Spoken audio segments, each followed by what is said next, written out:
हम आपको ऐसी कथा नहीं सुनाएंगे, ऐसी बात है कि जो आपको केवल अच्छा लगे वो सुनाएं। जो आपके लिए अच्छा होगा वो सुनाएंगे। चाहे आपको अच्छा लगे या बुरा लगे तो क्षमा कीजिएगा, पर जो सत्य है बिल्कुल सही। अपनी बेटी को कहो बेटा मांग भरा करो। ये बहुत जो हम लोग आजकल मनोरंजन समझते हैं ना, धर्म का त्याग करके मनमानी आचरण, तो ये जब शरीर में भयंकर रोग और दुर्गति होती है तो नरक क्या है, जीते जी देख लो, ऐसा नरक है। इतनी अशांति, घोर जलन। प्रिय भक्तों, स्वागत है आपका हमारे आज के इस वीडियो में। प्रिय भक्तों, आजकल की महिलाएं बहुत कम मांग भरती हैं। महिलाओं को मांग भरना क्यों जरूरी है, कम मांग भरने से क्या नुकसान होता है और ज़्यादा मांग भरने से क्या लाभ होता है, प्रिय भक्तों गुरुजी द्वारा जानेंगे आज के इस वीडियो में। प्रिय भक्तों, वीडियो को अंत तक जरूर देखना। तो चलिए देखते हैं यह वीडियो। आजकल मांग नहीं भरते आप लोग, क्यों? शर्म आती है क्या भरना मांग? सीता मैया लंबी मांग भरती थी और ये मांग भरना भारतीय परंपरा है मेरी माँ। ये मांग आपकी शोभा है, इस शोभा को बनाए रखिएगा। आप तब तक ही सुंदर हैं जब तक आपके मांग में सिंदूर है। इसलिए ये मांग भरते हुए गर्व करना चाहिए, इसे छिपाना नहीं है, प्रकट रखना है। और मांग बढ़िया सिंदूर से बढ़िया भरा करो। आजकल तो मैया लोग घिसनी से घिस लेती हैं, बस फैशन बहुत बड़ा है। थोड़ा ज्यादा वाली मांग भरा करो। आप लोगों की है या नहीं? आजकल ना देखो फैशन पे क्या होता है, हमारी कुछ बहनें चूड़ियां एक हाथ पे पहनती ही नहीं है, और एक हाथ पे घड़ी, एक हाथ पे चूड़ी नहीं, एक हाथ पे घड़ी, एक हाथ पे चूड़ी, एक हाथ पे घड़ी। चूड़ी पहनना चाहिए। गांव में कहावत कहते हैं कि भगवान दुश्मन की बेटी का हाथ खाली ना करे। हाथ खाली का मतलब क्या है? हाथ खाली का मतलब जानते हो? नहीं, ये नहीं जानती, जरा बताओ इनको। हाथ खाली का मतलब क्या होता है? हाथ खाली का मतलब जानते हैं? हाँ, अभी पता लगा ना। हाँ, हाथ खाली का मतलब क्या होता है? हाथ खाली का मतलब होता है वैधव्य, विधवा।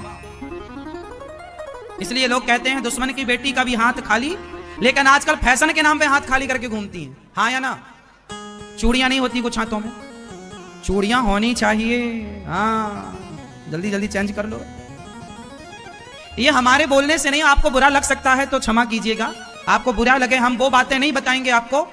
हम आपको ऐसी कथा नहीं सुनाएंगे, ऐसी बातें कि जो आपको केवल अच्छा लगे वो सुनाएं। जो आपके लिए अच्छा होगा वो सुनाएंगे। चाहे आपको अच्छा लगे या बुरा लगे तो क्षमा कीजिएगा, पर जो सत्य है बिल्कुल सही। अपनी बेटी को कहो बेटा मांग भरा करो।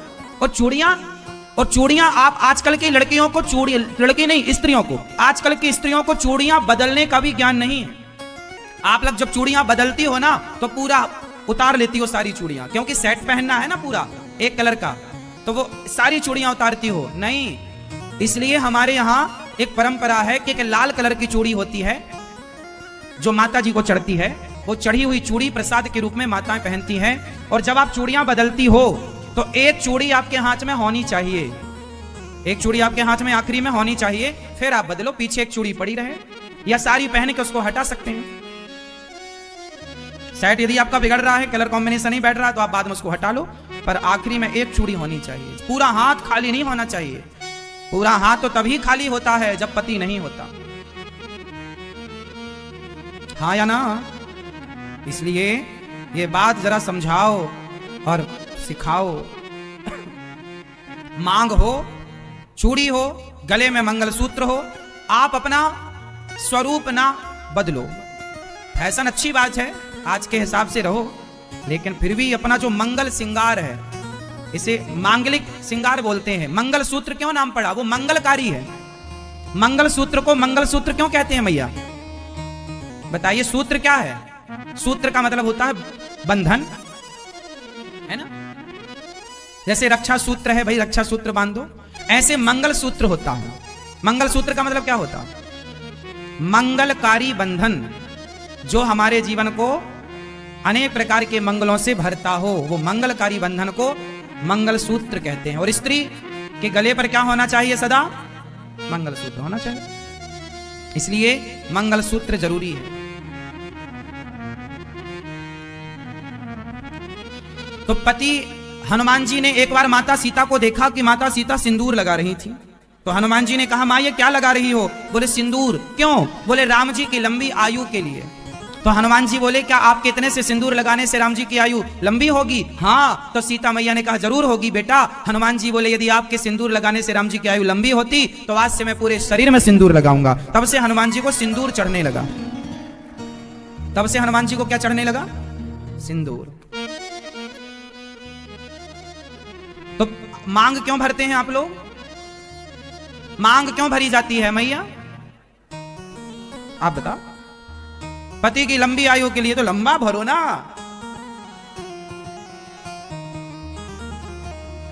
जितना लंबा सिंदूर उतनी लंबी आयु। भाई मान्यता तो यही है। अब फिर तो वो आगे भाग्य का खेल है, भगवान की इच्छा है, लेकिन फिर भी हमारा जो मांग का सिंदूर है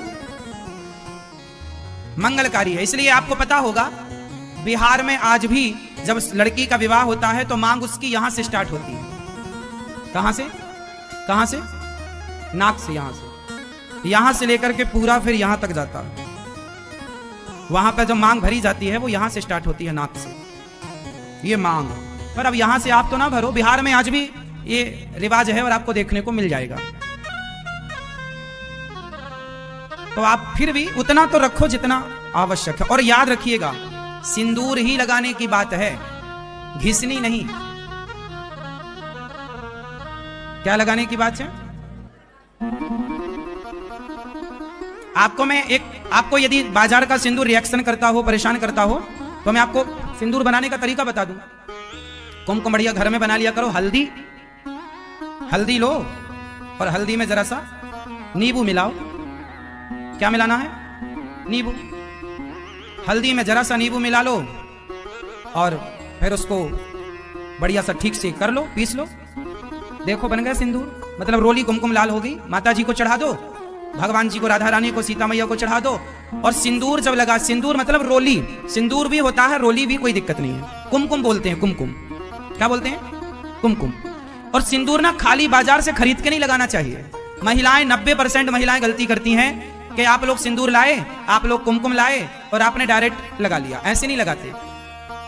पहले जो सिंदूर माथे पर लगाना हो, जो भी कुमकुम लगाना हो, पहले उस कुमकुम को, पूरी कुमकुम को एक डिब्बे में भरो, एक पात्र में भरो। और भरने के बाद सबसे पहले ले जाओ उस कुमकुम को माता जी को समर्पित कर दो। राधा रानी को, सीता मैया को, दुर्गा मैया को। पहले दुर्गा मैया की मांग में वो सिंदूर लगाओ, अर्थात सीता मैया की मांग में वो सिंदूर लगाओ। आप उस सिंदूर को माता जी की मांग में लगाकर और आप कहो हे माँ, जो आप अपने राम जी की लंबी आयु के लिए सीता मैया ये जो मांग भरती हैं, तो आज इस दासी के सिंदूर से अपनी मांग सजाइए। और फिर उस सिंदूर के कुछ कण फिर अपने पूरे के पूरे सिंदूर में मिला लीजिए। वो पूरा सिंदूर हो गया प्रसादी सिंदूर या प्रसादी कुमकुम। क्या हो गया वो सीता मैया को लगने के बाद क्या बन गई? जोर से प्रसादी बन गई। अब उस प्रसादी सिंदूर को फिर आप अपने माथे पर लगाया। ब्याह किसी से करो, मन किसी से, बुद्धि किसी, ये सब बिल्कुल ये धर्म के विरुद्ध आचरण है। और हमें लगता है कि इसमें तुम्हें जीवित वर्तमान में भी शांति नहीं मिलेगी। वासना तुम्हें जला देगी, तृष्णा तुम्हें जलाने लगेगी। देख लेना ब्याह किस लिए किया जाता है? सीमा में। ये पशु स्वच्छंद विचरण करते हैं, मनुष्य थोड़ी। मनुष्य के लिए तो एक सीमा है। ब्याह इसीलिए किया जाता है कि आप अपनी पत्नी से, पति अपने पति से ही सांसारिक संबंध रखे, अन्य किसी से नहीं। और उसको समझा नहीं जाएगा तो पतिवंचक परपति रति करई, रो रो नरक कल्प शत परई। ऐसे ही शुभगति में विचारी, जो पुरुष व्यभिचार करता है उसे कभी शुभगति प्राप्त नहीं हो सकती, दुर्गति को प्राप्त होता है। ये बहुत जो हम लोग आजकल मनोरंजन समझते हैं ना, धर्म का त्याग करके मनमानी आचरण, तो ये जब शरीर में भयंकर रोग और दुर्गति होती है तो नरक क्या है? जीते जी देख लो, ऐसा नरक है। इतनी अशांति, घोर जलन। ऐसे आज आप लोग मनमानी आचरण करेंगे तो कल आपका जो घेर करके आएगा कर्मों से, अवश्य में भोक्तव्यम, भगवान कह रहे हैं अवश्य में भोक्तव्यम कृतम कर्म शुभाशुभम, वो तुम भोग नहीं पाओगे। मन हमारा विचलित करता है, हमें सहना चाहिए। आप लोग गृहस्थ हैं तो धर्म से हैं, धर्म से चलो। पति पत्नी का संयोग इसीलिए भगवान ने ब्याह पद्धति रखी कि आप उस पर धीरे धीरे संयम में आओ, धीरे धीरे उस पर विजय प्राप्त करो। नहीं है तो कोई तुम्हें पाप नहीं लगेगा क्योंकि गृहस्थ धर्म में हो। पर ऐसा नहीं कि तुम ब्याह किसी से करो, मन किसी से, बुद्धि किसी, ये सब बिल्कुल ये धर्म के विरुद्ध आचरण है। और हमें लगता है कि इसमें तुम्हें जीवित वर्तमान में भी शांति नहीं मिलेगी। वासना तुम्हें जला देगी, तृष्णा तुम्हें जलाने लगेगी। देख लेना, अगर वासना से अपराध अधर्म करोगे तो जीवन में नहीं छोड़ पाओगे, पापाचरण बढ़ता चला जाएगा। भले इंद्रियां काम न करे, तुम आसक्त होकर उसी का चिंतन करोगे और नरक प्राप्त होगा, दुर्गति प्राप्त होगी। प्रिय भक्तों, आप सभी ने गुरुजनों का यह प्रवचन सुना। हमें उम्मीद है आपको यह प्रवचन सुनकर अच्छा लगा होगा और इससे आपको काफ़ी कुछ सीखने को भी मिला होगा। प्रिय भक्तों, महाराज जी की बातों से अगर आप सहमत हैं तो कृपया वीडियो को लाइक एवं हमारे चैनल को सब्सक्राइब जरूर कर लेना, क्योंकि हमारे इस चैनल पर आपको इसी तरह के ज्ञानवर्धक वीडियो देखने को मिलते रहेंगे। तो प्रिय भक्तों, चलिए चलते हैं, अपना ख्याल रखिएगा। अगले वीडियो में फिर मिलेंगे। जब तक के लिए जय श्री सीताराम, जय श्री राधे श्याम।